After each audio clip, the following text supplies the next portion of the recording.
Bonjour à tous, bonjour à toutes. Séance du Cercle du Renouvellement Spirituel. Aujourd'hui consacrée à un texte, à une réflexion que nous propose Eberhard à propos du changement climatique et de son origine. Je laisse Eberhard développer plus avant ce sujet. Je te remercie Luc et je vais agrandir disons, la focale, si vous voulez, pour qu'on puisse étendre ça et pas seulement le dérèglement climatique, parce qu'en fait, ça n'est qu'un des éléments pour montrer, évidemment, le rapport entre le collectif et l'individu. Et donc, mon intervention d'aujourd'hui, ce sera intitulée, elle est donc « Yahvé punit les hommes » ou, point d'interrogation, l'homme se punit lui-même, et en sous-titre, s'il ne fait pas un cheminement vers la vérité, donc vers une recherche en lui-même. Donc tout ce problème-là aujourd'hui, c'est de savoir qui du collectif ou de l'individu peut avancer vers un progrès à partir d'une situation donnée. Donc c'est des choix à mener dans sa vie ou, par exemple, pour la société. Donc il y a à la fois la dimension individuelle et la dimension collective. Et on peut se dire, mais et Dieu dans tout ça? Ou le type de Dieu, pourrait-on dire? Il y a d'un côté le Dieu institutionnel. Platon disait, c'est le gros animal où les gens se réunissent et ils disent pas grand-chose, si ce n'est qu'ils disent croire à un Dieu, mais en fait ils ont un esprit collectif. Ou alors, est-ce que c'est le Dieu mystique, qui est en fait une recherche individuelle pour découvrir la volonté de Dieu, ou on pourrait dire des actions et des pensées en vue du bien, en vue de réaliser le bien. Donc, maintenant, il s'agit de faire en sorte que les choses avancent, c'est déjà dans son cœur, et donc il faut travailler sur le choix de l'homme libre, qui rompt en fait avec le mimétisme collectif. Parce que quand un système ne fonctionne plus, c'est qu'en fait, c'est que le collectif, eh bien, il se freine, les gens parce qu'en fait, il ne fonctionne plus, on sait bien que ça ne va pas, mais on ne veut rien changer. Donc ça, c'est le problème typiquement du gros animal platonicien. Mais l'homme libre, ayant procédé à un travail de conscientisation politique, mais aussi dans ses rapports interindividuels, donc entre les individus, n'est jamais puni par Dieu. C'est ce que je veux montrer en fait. Le Yahvé punit les hommes, c'est le Yahvé du Dieu collectif. L'homme libre, lui, il fait face aux nécessités et à l'adversité. Maintenant, ça c'est la réflexion globale. Maintenant, qu'est-ce que ça veut dire concrètement?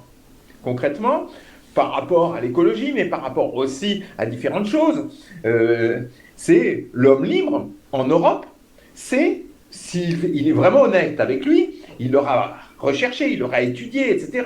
Il aura été chercher derrière les marionnettes. Et il sait en fait que l'énergie facile et pas chère, c'est fini. Toute autre action est mensonge et même mène au désastre. Quels que soient les dirigeants politiques, quel que soit l'emballage démocratique qu'on pourra vous donner, ça c'était pour montrer qu'il ne suffit pas de faire une démocratie gentillette où chacun dit ce qu'il a envie, etc. Il faut pouvoir d'abord établir réellement un constat des lieux honnête et le plus réel. Parce que dans la réalité, si on regarde l'axiomatique, c'est-à-dire de l'énergie facile et pas chère, c'est fini, ça veut dire quoi? Ça veut dire que maintenant il va falloir se lever de sa chaise et travailler physiquement. Pourquoi? Pour nourrir, pour vêtir, pour loger, pour réparer des machines. Mais en fait, dans la réalité, l'Occident est devenu une immense maison de retraite de la nature, je dis. Elle n'observe plus dans son territoire et elle n'agit plus pour produire des aliments ou des techniques de soutien. Je ne dirais pas que paysans. Voilà. Et les autres qui restent dans le mimétisme, ça veut dire du cul collé à la chaise, et qui croient travailler parce qu'ils gagnent de l'argent, eh bien, et surtout quand ils sont rivés à l'écran, sont voués à être collectivement punis par Yahvé. L'homme libre, avec le Christ comme archétype, eh bien, inlassablement, diffuse la bonne nouvelle aussi. Il ne fait pas que travailler en vue, même pauvrement, hein, en vue de nourrir les gens ou de les aider à vivre matériellement, parce qu'il aura recherché vraiment la nécessité. Et il va aussi diffuser inlassablement la bonne nouvelle sur les places publiques.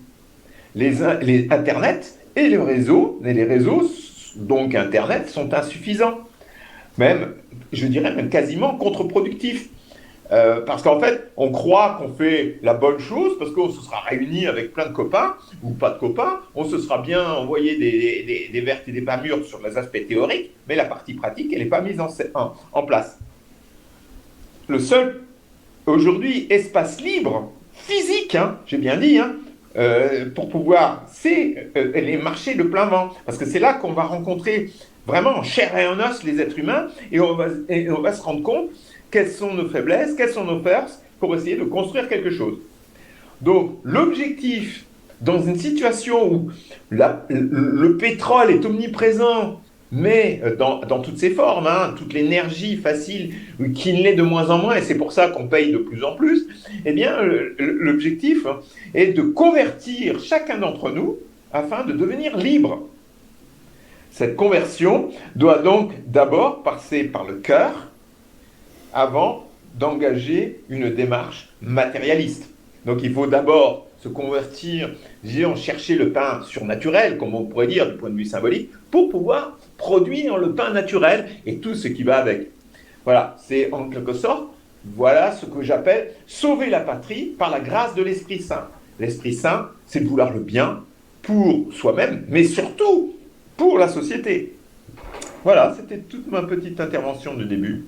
Et la partie que j'avais déjà écrite par rapport au dérèglement climatique, ça n'est qu'un élément pour montrer comment la manipulation médiatique s'est mise en place pour essayer de faire tomber l'homme dans sa terreur face à un grand système inconnu qui est le changement climatique. Et vous êtes puni vous-même parce que vous n'arrêtez pas de consommer. Mais la double injonction, c'est de dire, vous avez consommé, vous êtes puni. Mais on vous demande surtout de continuer à consommer des téléphones portables, des voitures électriques et tout le reste qui va avec. Voilà pour l'élément qui voulait replacer un petit peu plus général le rapport donc, entre l'individu et le collectif. Et ça sera tout, au moins dans un premier temps.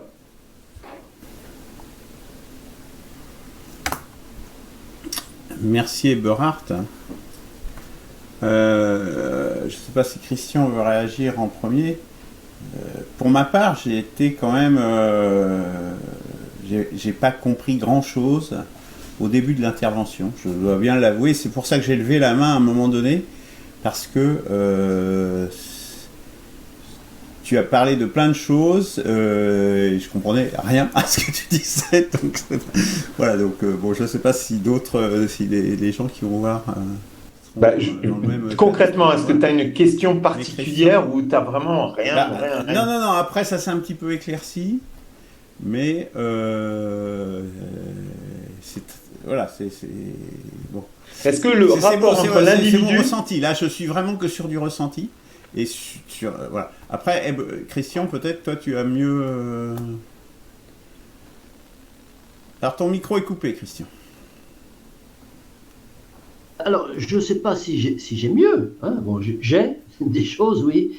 Après, j'ai vu que tu avais demandé la parole, donc je pense que c'était à toi de t'exprimer en premier. Tu l'as fait. Tu as terminé ou... Oui. Attends, coupe ton micro, là. Oui. Enfin, j'ai terminé pour un premier... Pour une réaction alors, de pas d'analyse, je dirais, mais voilà, oui. de ressenti. Premier ressenti. Alors, moi, j'ai des trucs en vrac, parce que, me semble-t-il, bon, c'est pas une bonne critique, hein, exposée me paraît un peu en vrac aussi. Donc, du coup, mes trucs sont en vrac. Alors, je vais garder pour la fin l'histoire du punisseur, là, qui se punit, on se punit, qui va. Simplement, réagir sur des points que tu as, sur des choses que tu as dites. Oui, et c'est pas la première fois que tu mais une prévalence que tu établis, que tu énonces une prévalence de la relation directe, alors sur les marchés, hein, par exemple, dans la rue, hein, par rapport aux réseaux sociaux. Bon, l'idée est intéressante, j'aimerais qu'elle soit un petit peu plus argumentée. Bon, personnellement, j'aurais tendance à penser le contraire, et dans la mesure où les réseaux sociaux ouvrent beaucoup plus large les possibilités de mise en relation d'un individu A avec un individu B, alors que sur un marché, et je parle à connaissance de cause, que j'ai fait moi-même les marchés aussi, j'ai été agriculteur pendant 10 ans, à Nîmes, voilà, dans le Gard. Et donc, je pense que ce sont deux choses différentes. C'est la différence aussi qu'on peut avoir entre le présentiel et puis la vidéoconférence, ce que nous faisons, nous. Alors, tu dis, en présentiel, je ne veux pas être visible. D'accord. Non, pardon. En visioconférence, je ne veux pas être visible. Je ne veux être visible qu'en présentiel.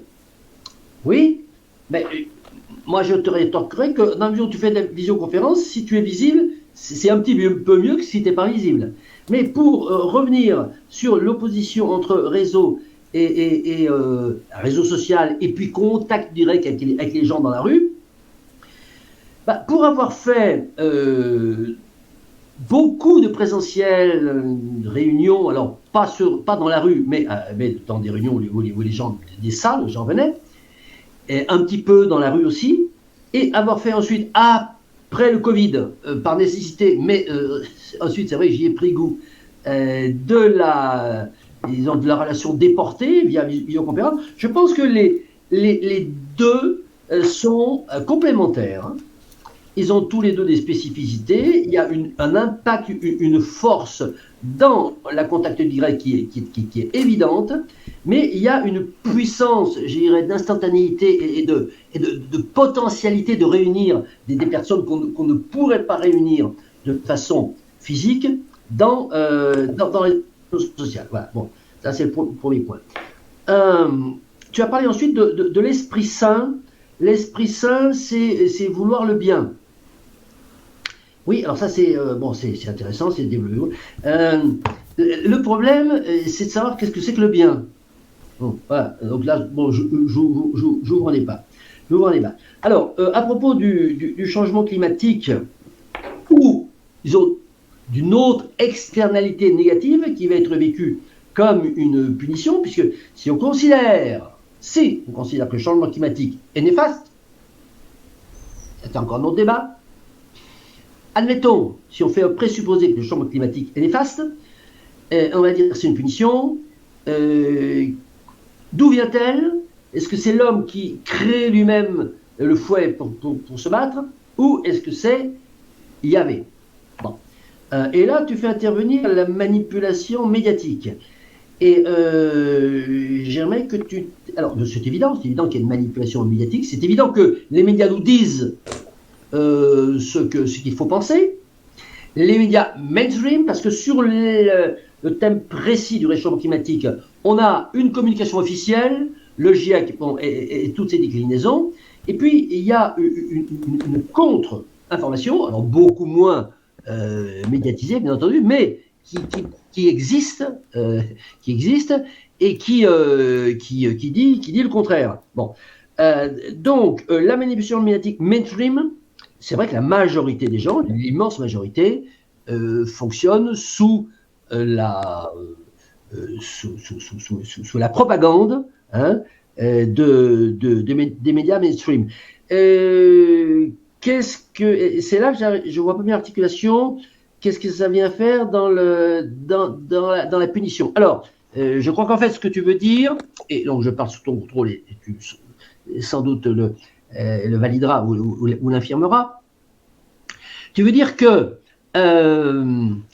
afin de mieux gérer la course au profit, le capitalisme, alors heureusement il est intéressant, il est très compliqué mais intéressant, afin de mieux gérer sa course au profit et donc faire ses bénéfices, le capitalisme qui connaît parfaitement Gregory Bateson envoie une injonction contraire, un double bind, au citoyen moyen en lui disant consommer, ça vous fait jouir, mais attention, ça vous punit aussi.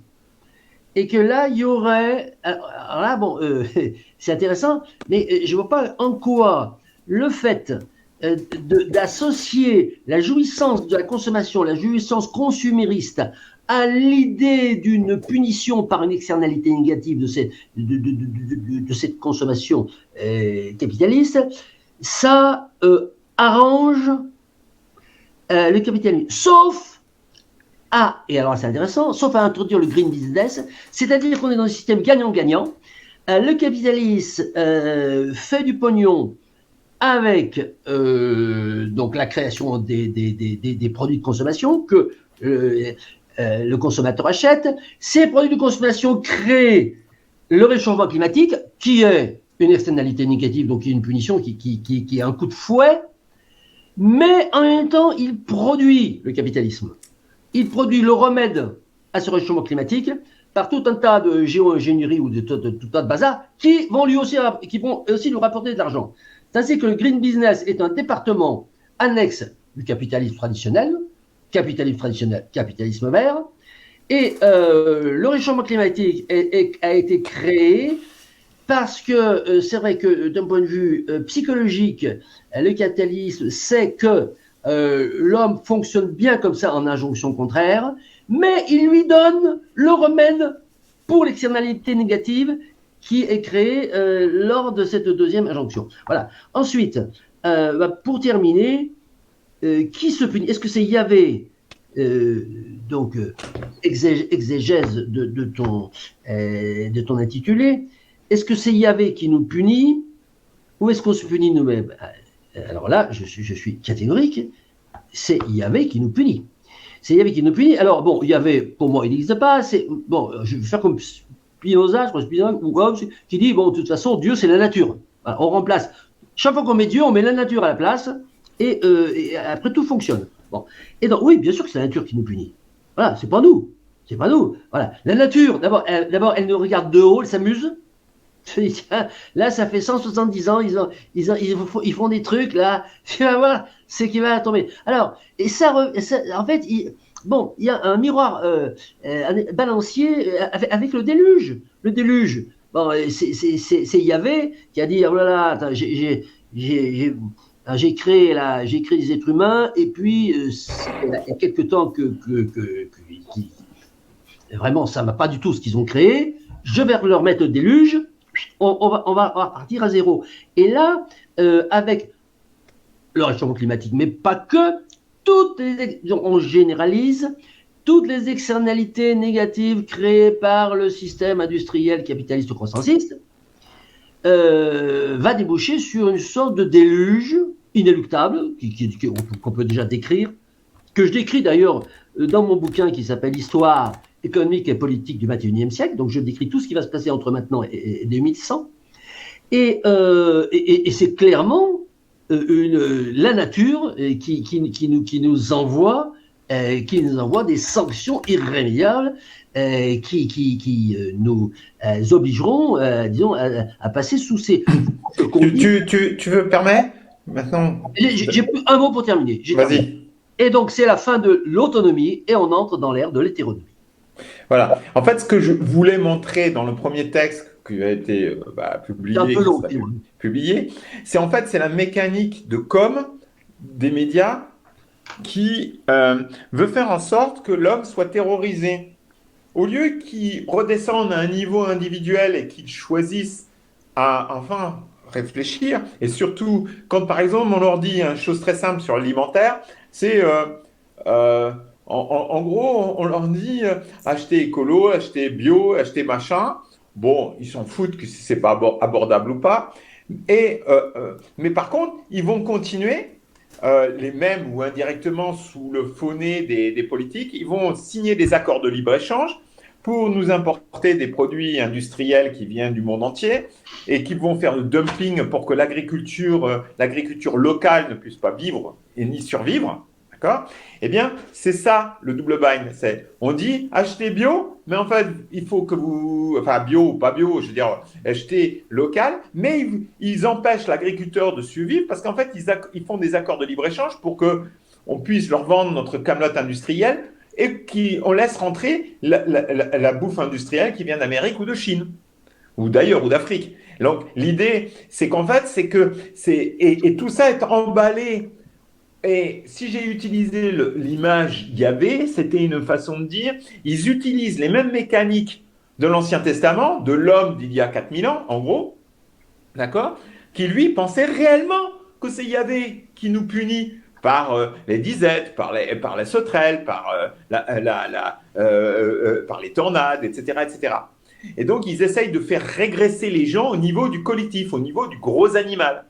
Et je vois très peu de gens se prendre en charge par eux-mêmes et être honnêtes avec eux-mêmes, parce qu'en fait, c'est trop confortable, la vie collée, cul collé à la chaise, c'est trop confortable. Et on ne va pas vouloir commencer à se lever pour nourrir les autres ou les services attenants, parce que ça demande du courage, parce qu'il faut accepter de vivre pour 4 euros de l'heure, et ainsi de suite. Voilà, c'est bien la structure du système qui empêche des changements. Et en plus, les médias ne veulent surtout pas que les gens commencent à réfléchir que leur système est à bout de souffle.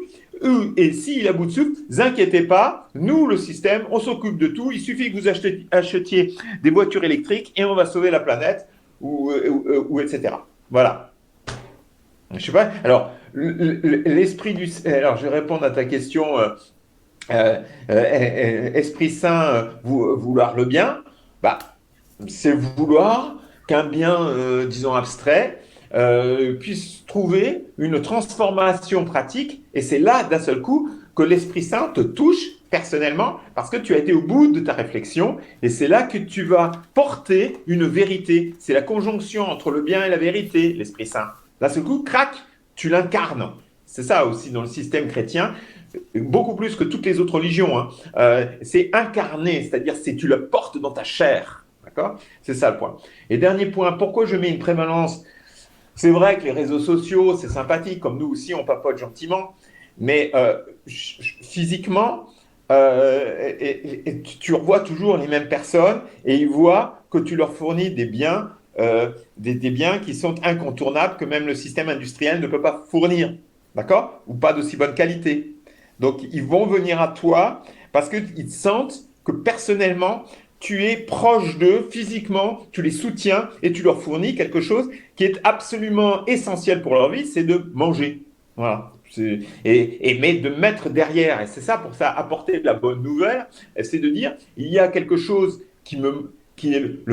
quelque chose qui me motive, qui est au-dessus de moi, qui est le bien, à nouveau, c'est en rapport avec l'Esprit Saint, et ce bien qui me motive, eh bien, je m'en fous que matériellement ça me rapporte quelque chose, mais moi, physiquement, personnellement, je suis là à votre service, je suis là en toute humilité pour vous proposer un élément qui nous réunisse dans notre terroir. Parce que quand on est dans le système réseaux sociaux, eh ben, le terroir, on ne connaît plus.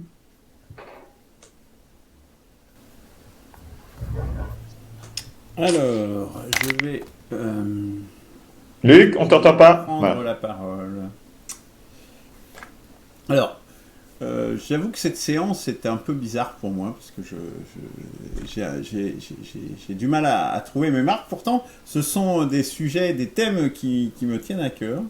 Mais je sais pas, je n'arrive pas à bien coller, donc je vais faire un patchwork, j'imagine. Alors, c'est vrai que je pense que si on était parti peut-être de ton texte que tu nous avais envoyé, que je vais me permettre de présenter, que les gens pourront faire un arrêt dans la vidéo sur cette partie au moment de cet affichage, ils pourront donc le lire tranquillement. Donc là, je viens de l'afficher, ils le verront. C'est un peu c'est vrai que ça manque un peu de structure, tout ça. Enfin, moi, je l'aperçois pas. J'ai beaucoup de mal. Je dois bien le dire. Pourtant, sur des thèmes qui me sont chers. Donc, c'est un peu voilà. Sur les réunions physiques virtuelles, sur la présence, oui, moi je suis en accord globalement avec ce qu'a dit Christian, c'est-à-dire que les deux sont indispensables, les deux sont nécessaires. C'est-à-dire que le physique, il a beaucoup d'intérêt, évidemment, il est indispensable pour connaître les gens, enfin, généralement. Enfin, moi, mon expérience de travail, c'est que en fait, avant que l'on puisse faire vraiment de la visioconférence, moi j'en fais depuis plus de 10 ans, hein, donc bien avant ces histoires de Covid et tout ça, il fallait quand même réunir les gens physiquement pour qu'ils se connaissent, pour faire tomber un certain nombre d'appréhensions, de barrières, parce qu'on a besoin de rencontres humaines, physiques. Mais après, en visioconférence, ça se passait généralement très bien, hein, donc, et on travaillait tout à fait normalement de cette façon-là. On produisait, hein. Alors on produisait pas des carottes ou des pommes de terre, on produisait du logiciel, mais ce qui est aussi un produit, hein, des œuvres humaines. Donc moi je ne pose pas les deux du tout, parce qu'effectivement ça donne une ouverture, une largeur. Bon après, le problème c'est qu'il y a une telle dilution, parce que l'espace virtuel est au moins aussi grand que l'espace, voire plus grand que l'espace physique. Donc évidemment là on a un problème de visibilité qui en fait en définitive ne fait que c'est une goutte d'eau dans la mer, pourrait-on dire. Bon, mais bon, en tout cas, ce que l'on fait là, s'il n'y avait pas le virtuel, on ne pourrait pas le faire. Déjà c'est quelque chose de tout à fait réel, hein. Et ça, comme le CRC, comme un P6R, comme tout un tas de choses. Alors peut-être que c'est un mal, hein, pour le coup, hein, parce que du coup, ça a tendance à créer de l'atomisation, en définitive. C'est-à-dire que chacun fait un peu son truc dans son coin. Mais est-ce que c'est ça qui génère l'atomisation, ou c'était pas justement un mouvement qui est plus long et qui vient de plus loin que ça? Enfin, je pense que l'atomisation, elle est recherchée des individus, elle est recherchée de toute façon. Les réseaux sociaux et ces moyens-là, c'est un moyen aussi de dépasser l'atomisation, notamment souligné par Michel Plouscar, une fois de plus, pour diviser en définitive les hommes et les producteurs en particulier. Sur ce qui relève de la punition, il y avait où les hommes, oui, c'est la nature.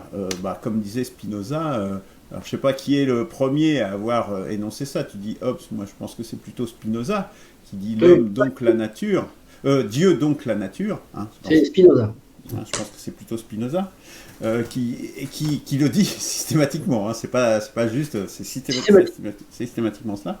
Et je l'ai d'ailleurs eu l'occasion de souligner lors de la présentation sur le judaïsme.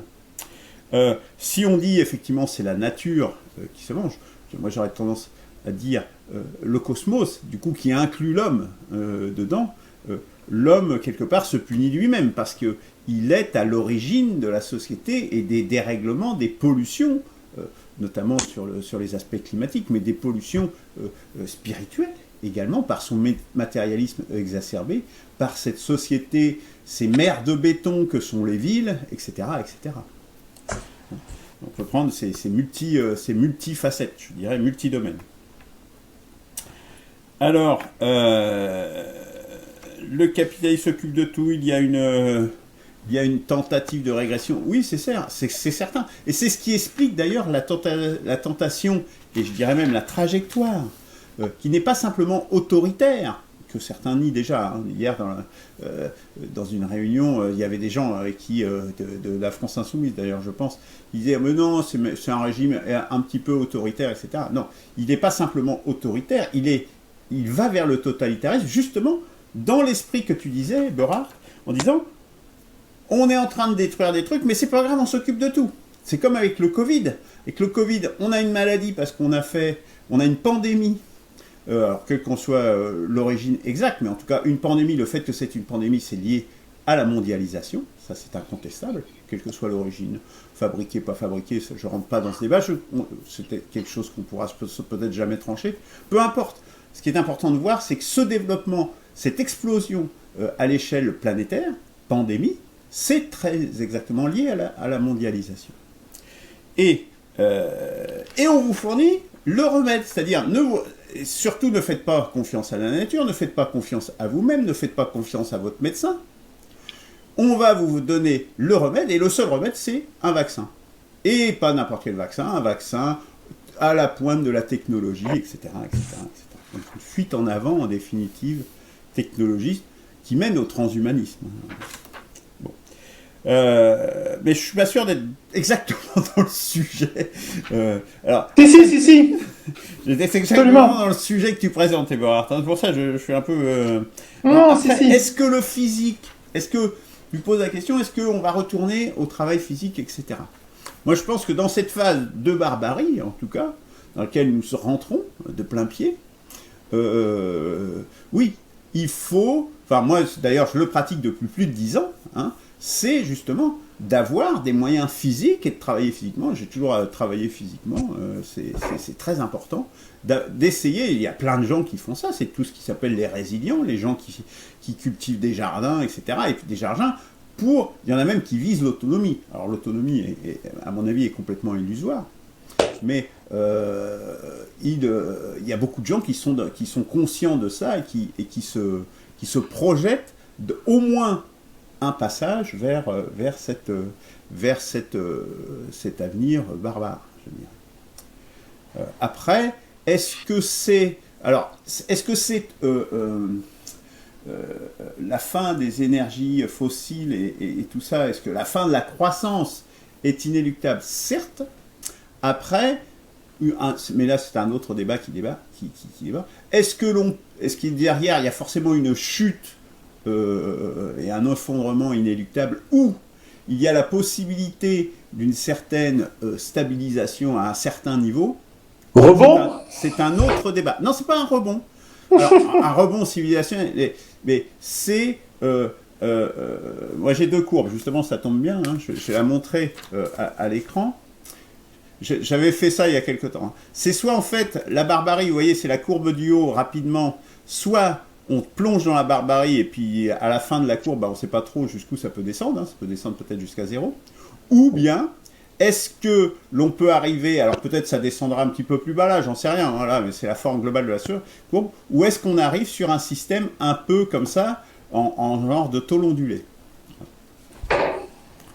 Voilà, bon, mais ça, je ne suis pas sûr que ça rentre vraiment dans le cadre de nos débats. Voilà, alors, alors Eberhard, oui, vas-y, à toi de réagir. Oui, je vais réagir là-dessus, et justement, c'est bien, tu as donné les deux éléments types, et je vais les faire se rejoindre. En fait, pourquoi je dis le physique? En fait, il faut bien voir qu'il est plus important que le virtuel, et je vais réinsister là-dessus, même si vous n'êtes pas tout à fait d'accord, mais je l'accepte, hein, c'est tout à fait acceptable. Pourquoi? Parce que quand on... alors, et il y a ça, c'est la partie physique, et l'autre partie, c'est Dieu, donc la nature. D'accord? Ça, c'était les deux éléments clés de tes deux premières parties de ta réponse. En fait, il y a autre chose, parce que Dieu, donc la nature, bon, on reste un petit peu neutre. Dieu, c'est la nature, mais à peine l'homme se trouve dedans. Bon, toi, tu m'as dit que tu mettais l'homme dans la nature, mais ça ne suffit pas. Non, à un moment donné... je fais la distinction, pas de contresens. La nature, c'est justement ce qui met à distance, c'est l'homme qui se met à distance du reste du cosmos. D'accord. Et ce qui inclut tout, c'est le cosmos. D'accord. Dans ma définition, pour être précis sur moi, j'ai dit lors de mon intervention une chose qui n'est peut-être pas passée, qui peut peut-être passer à l'as. Il y a une différence, donc il y a Dieu, la nature, l'homme, mais il y a encore un autre concept, c'est l'homme recherchant Dieu, ou l'homme recherchant le bien, le beau, le juste et l'amour. Ça, c'est différent. Ça veut dire qu'il y a une interaction en fait entre l'homme et Dieu. Donc l'homme, et c'est ce que j'essayais d'expliquer au début, c'est l'homme qui est vraiment libre. Il prend ses responsabilités à titre individuel. Il n'attend pas que le collectif, hein, le collectif, ça peut être l'entreprise, ça peut être le collectif politique, tout ce que vous avez comme type collectif. Non, l'homme, il voit bien qu'il y a quelque chose qui ne va pas. Il dit, moi, je vais me prendre en charge, mais pas seulement pour moi. Et pas seulement comme essaye de faire les groupes résilients en disant, bon voilà, on va faire un truc, là, on est à 10, là, on va se produire de la bouffe pour nous tous, on va construire nos petites baraques pour nous tous, etc. Mais les vieux, les gens qui me bouffent dans les cantines, etc., etc., les handicapés, etc., bon, c'est pas mon univers. On essaye de faire un petit univers pour nous, mais en fait, il n'y a pas de dimension fondamentalement généreuse. Il n'y a pas de c'est pas un acte sans compter sur le fruit de l'acte. C'est donc, il faut, pour les autres, il faut nourrir, pas seulement nourrir, mais il faut vêtir, il faut loger les autres et accepter de vivre pauvrement avec amour et de reconnaître que c'est par amour qu'on fait ça pour les autres et pas pour gagner de l'argent. Parce que trop souvent dans les systèmes, là, même chez, comment il s'appelle, là, Juvin Brunet, là, avec les comités de salut public, la plupart des gens, parce qu'en fait, ils n'ont jamais entendu parler ni de Dieu, ni de rien du tout, ils essayent de dire, bah ouais, on va faire notre petit groupe là de résilients et tout. Ah ouais, ça tombe bien, t'es paysan. Eh ben, quand j'aurai faim, je viendrai me servir chez toi. Mais que le paysan reste seul là, sentimentalement et autres, comme moi depuis 20 ans, ils n'en ont rien à branler. Ça veut dire qu'il n'y a pas de sentiment. Parce que s'il n'y a pas de Dieu, il n'y a pas de sentiment. Et donc, s'il y a des sentiments, il y a quelquefois Dieu, mais très peu. Ça peut être des sentiments juste pour sa femme, pour ses enfants, etc. Et on reste très limité. Donc, tout le problème, c'est de savoir, c'est de dire pourquoi le physique est plus important que l'autre. Parce qu'on a un corps. On a un corps et on essaye, justement, quand je dis les réunions politiques en physique, pour moi, c'est inférieur que, par exemple, vendre un produit sur le marché, parce que tu vas te retrouver confronté aux besoins, aux désirs de l'autre. Tu vas te rendre compte, est-ce que ce produit-là, il est vraiment fondamental, important? Est-ce qu'il acceptera d'ouvrir le porte-monnaie et de mettre 1 euro pour acheter un concombre? Ça, c'est fondamental comme relation productive. C'est-à-dire qu'on crée vraiment un lien sur des choses nécessitées de base. Et c'est pour ça que j'encourage tout le monde à aller sur le terrain, que ce soit des produits qu'on ait produits soi-même ou pas, d'aller se confronter à l'autre, parce qu'il y a un enjeu là. Et même si on ne vend pas, comme des fois ça m'arrive, je ne cherche pas à vendre, mais les gens, ils viennent quand même à moi, parce qu'ils sentent, ils vont venir voir, ils vont juste venir voir ma photo de moi en train de travailler avec le cheval. Tu comprends? Ils viennent avec la grand-mère, la mère, la petite fille. Regarde, tiens, tu vois, il travaille avec le cheval, ce monsieur. Ah oui, et la petite fille, elle regarde ça, elle dit, ah, au moins, ça c'est chouette. Il y a un côté sentimental, physique, immédiateté. C'est-à-dire, elles peuvent ressentir l'amour sur rien que la photo de ce travail que je peux mener. Et plus on sera nombreux à faire ce genre de choses, plus la barbarie, on pourra contrer la barbarie. Et la barbarie, de toute façon, elle viendra. Parce que c'est comme tous les empires s'écroulent. Et les Américains ont tellement bien organisé leur coup, surtout avec la guerre en Ukraine, c'est que toute l'Europe va, elle, plonger dans la barbarie, parmi la première, parce qu'on y fait rendre en masse les migrants qui attendent qu'une chose, parce que dans leur écran virtuel, et je reviens dans les virtualités, on leur a promis l'Eldorado chez nous. C'est l'Eldorado en Europe. Venez donc, Soros, Bill Gates, etc., ils ont été tellement heureux de vendre l'Europe avec son système social, avec ses magasins remplis, qu'à un moment donné, il va y avoir la frustration. Et comme plus de 60% des migrants estiment que la charia est au-dessus de la loi de la République, et s'ils rêvent, et ils ne voudront pas savoir qui leur a menti, ils diront, c'est le voisin d'à côté parce qu'il n'est pas musulman. Un exemple, hein, je simplifie, mais c'est juste pour montrer les archétypes de réactions purement anthropologiques qui se retrouvent partout. Donc, le seul moment pour pouvoir créer cette dynamique de paix, et d'ailleurs, j'ai parmi les gens qui sont aussi bien des musulmans et autres, eh bien, je leur parle d'Esprit Saint, sauvant la patrie. Wouh! Là, d'un seul coup, ils se disent, ah, il y a quelqu'un qui n'est pas musulman et qui vient avec un concept qui est fort. Alors ça en fait, certains en peuvent, d'autres, ils trouvent ça très positif parce qu'ils veulent réellement s'assimiler, ils veulent réellement participer à ce qui fait de plus beau notre civilisation, qu'on a oublié, hein, c'est clair. Voilà. Alors, je suis désolé, j'ai à nouveau mis plein de choses dans la tête, à nouveau, mais c'est un travail de 20 ans. Et mon dernier papier, il s'appelle Sauver la patrie par la grâce de l'Esprit Saint, que j'ai diffusé lors du Congrès national de la citoyenneté à Toulon, récemment. Christian, oui. Christian. Alors, deux, trois petites choses. Hein. Bon, trois choses.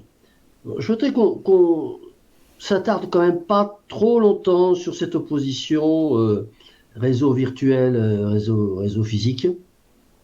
Hein. Je pense qu'au bout d'un certain moment, ça tourne en rond. Chacun, en répétant sa tautologie, c'est mieux de se voir en physique ou c'est plus pratique de se voir en virtuel.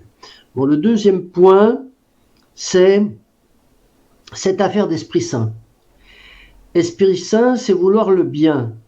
Alors, bon, moi je ne suis pas absolument pas théologien, parce que j'ai pas connaissance, disons, de cette discipline, mais j'ai quand même lu un petit peu partout que vouloir le bien, il n'y a qu'une seule personne qui sait ce que c'est que le bien, c'est Dieu. Et que vouloir le bien, c'est aimer Dieu. Donc, vouloir le bien, c'est très difficile de donner une définition. Hein, vouloir le bien, qui considère que faire le bien, c'est ça, et puis l'autre, que c'est le contraire. Il y a toujours qui met tout le monde d'accord, c'est que tu aimes Dieu, et Dieu, lui, sait ce qui est bien. Bon, ça, il me semble que c'était absent dans ton discours, et ce serait intéressant que tu nous en dises deux mots. Et puis, troisième petit point, cette histoire des médias qui veulent terroriser l'homme. Alors, à propos du réchauffement climatique ou à propos d'autres externalités négatives, inquiétantes, d'autres périls qui sont mis en avant. Alors d'abord, les médias, il faut bien comprendre que les médias ne sont que les VRP, ne sont que des outils du pouvoir capitaliste. Bon. Bien sûr.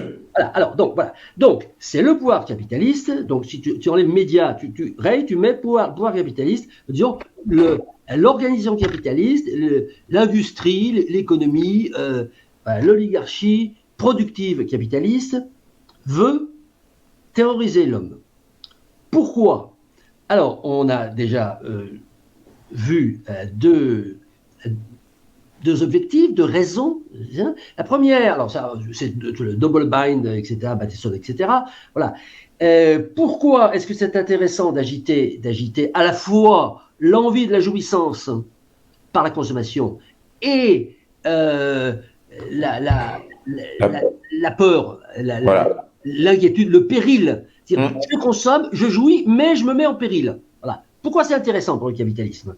Bon, c'est intéressant, on l'a vu d'un point de vue strictement mercantile, parce que, et comme l'a dit aussi Luc lorsqu'il a parlé du Covid, c'est que le capitalisme fournit l'élément qui va produire l'externalité négative, et en même temps, il fournit le remède qui va permettre d'annihiler le péril. Donc c'est du gagnant-gagnant, on l'a dit tout à l'heure. Et puis, l'autre élément, et là, parce que j'essaye de voir s'il y a spirituel derrière. Hein. Bon, le premier, c'est pas spirituel, c'est un raisonnement bassement comptable, purement comptable. Le deuxième, c'est un raisonnement politique. On n'est toujours pas spirituel. Politique parce que lorsque le peuple a peur, on lui fait faire ce qu'on veut. Donc, lorsque le consommateur a peur, on lui vend ce qu'on veut. Donc, deuxième élément, politique. Est-ce qu'il y a du spirituel là-dedans? C'est-à-dire, là on revient à Yahvé, qui dit, attendez, là vous avez vu un peu ce que vous faites, attention, je vais vous punir. Donc l'homme, il se dit, il y a quelque part un truc divin qui va me tomber dessus. Et alors ça, je le vois pas trop.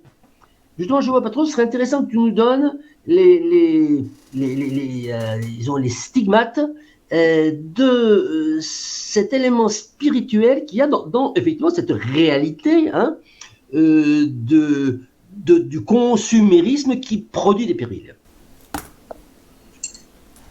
Alors, je vais prolonger ce que vient de dire Christian, justement sur ce politiquement, sur cette deuxième partie, la première partie sur les médias et le terrorisme, sur la terrorisation des hommes, sur la première partie mercantile, là-dessus il n'y a rien à dire, c'est évident. Sur le fait que politiquement ça permet d'enfermer en définitive la fin de la démocratie, parce que la fin de la démocratie elle vient aussi d'autre chose, par les multinationales notamment, qui imposent et qui n'ont rien à faire de la démocratie. Puisque la démocratie se déploie à un niveau national et les multinationales se déploient au niveau international. Il y a un hiatus là, et l'Union européenne, dans sa construction actuelle, le montre bien. Mais politiquement, du coup, cet enfermement du peuple dans la peur permanente, est-ce qu'il y a du spirituel dedans? Eux, ils ne vendent pas de spirituel. Ou alors le spirituel qu'ils vendent, ça sera encore un autre enfermement encore plus grand, c'est la fuite en avant vers justement le transhumanisme et tout ce genre de choses. Par contre, et je pense que c'est là pour ça que nous sommes ici, c'est que le spirituel permet peut-être de sortir de cette boucle, de faire sortir les gens qui sont enfermés dans cette peur, dans ces croyances, de faire sortir, dire, attendez, l'homme c'est pas ça. Il faut sortir de la peur, et justement le spirituel, quand on avait peur du volcan, de l'incendie, des tempêtes, etc., dans les âges primitifs, on subissait les événements naturels et sans beaucoup de recours, bien justement le spirituel, il a été créé justement pour donner des explications, pour enfermer et pour dire, oh, ok, il y a ces problèmes-là, on les met dans une boîte, quelque part, hein, je vais très schématiser, mais le spirituel, on met tous ces problèmes dans une boîte, et on va faire un sacrifice, par exemple, pour conjurer ce sort, conjurer cette adversité. Eh bien, c'est peut-être le même mécanisme, justement, qui permettra peut-être d'en sortir, et c'est justement, je pense, l'intérêt du cercle du renouvellement spirituel. Parce que justement, c'est un terrain sur lequel, ce que j'ai souvent le dire, ils ne peuvent pas nous suivre. Ils ne peuvent pas nous suivre sur ce terrain-là. Et donc, et ça permet de sortir des médias, ça permet de sortir de plein de choses. D'ailleurs, je souligne qu'il y a beaucoup plus de visites sur le site du Cercle de Renouvellement Spirituel que sur les autres sites un peu de même nature, comme le Cercle du Renouvellement Constitutionnel, par exemple. Hein, pour information. C'est assez intéressant, malgré tout. Même s'il y a moins de vues sur les vidéos sur YouTube, sur le site, il y a beaucoup plus de visites. C'est assez intéressant à noter. Je propose également que nous ajoutions un autre programme, ce qui permettra peut-être de clore aujourd'hui avant que Eberhard conclue, d'ajouter à notre programme, d'essayer de voir ce que c'est que le bien, peut-être les différentes définitions, et de voir si nous arrivions justement à identifier ce que c'est que le bien. Je pense que c'est quelque chose que nous devons ajouter dans notre programme de travail. Eberhard, pour conclure? Oui, justement, je vais conclure là-dessus pour nous lancer, parce que ça sera trop long pour moi de parler du bien, ce serait trop long, trop complexe. Maintenant, c'est juste, il faut bien voir qu'il y a eu dans l'humanisation, l'anthropologie de l'homme et de sa progression, il y a d'abord eu la dimension collective de Dieu, la tribu, puis ensuite un peuple, etc. Et progressivement, et c'est au sein du peuple juif que s'est faite, même avant le Christ, une progression vers l'individualisation. C'est un processus d'individualisation, de questionnement sur Dieu, et donc questionnement du bien. Ça a été déjà un progrès, déjà chez Isaïe, Jérémie, etc. Et le Christ, lui, c'est la révolution extraordinaire, et on n'en connaît pas encore vraiment tout ce que ça peut avoir comme implication. Donc là, ça c'est très important pour voir ça. Et les médias, juste pour en revenir, parce que tu as posé la question, les médias essayent de nous faire rentrer dans la régression, dans le collectivisme, de la peur de Yahvé, comme il y a 4000 ans.